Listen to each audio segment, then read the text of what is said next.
Hello, traders. FX Pip Collector here. Today is Wednesday, May 14th, and this is my analysis for the pound yen. If you haven't done so yet, definitely do check out my free Discord channel. It's linked down here in the corner at the end of the video. And make sure to take a look at my website, fxpipcollector.com. Watch the video on the home screen to learn more. So anyways, all the yen pairs turned down pretty hard. We definitely got to break a structure to the downside on the 4 hour time frame. So we definitely do have the end of a trend on the 4 hour. But the end of a trend that we are looking at is the end of this last wave up.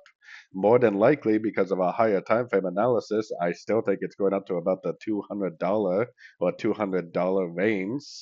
So more than likely, this move down is the beginning of another pullback within an uptrend. More than likely, this is going to make some sort of a three-way pullback, like an ABC, WXY, or something like that, down to one of these Fibonacci retracement levels, and more than likely, it will make a higher low and continue the uptrend.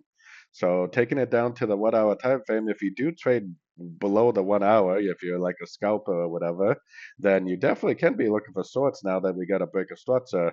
I personally would prefer to just wait because I trade like 30 some odd pairs, so I prefer to wait for the proper ABC correction, something like this, whether it's a proper ABC or whether it's a WXY or whatever kind of a three-way pullback it makes, doesn't really matter to me.